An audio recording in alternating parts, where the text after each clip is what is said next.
Mas pinalawig pa ng pamahalang panlalawigan ng Laguna ang libreng laboratory test program matapos ang paglulunsad nito sa Calamba Medical Center o CMC para sa mga residente ng ikalawang distrito ng Laguna. Ayon kay Laguna Governor Sol Aragones, patuloy na hahanapan ng pondo ang mga programang makatutulong sa mamamayan at target na palawakin ang libreng laboratory test sa iba pang bayan ng lalawigan.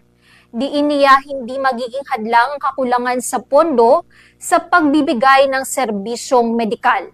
Inanunsyo rin sa aktibidad ang pagpapatuloy ng libreng dialysis sa Laguna Medical Center, ang pagbubukas ng mga pasilidad sa BAI ngayong Pebrero at pakil sa Abril para sa mga taga-ika-4 na distrito.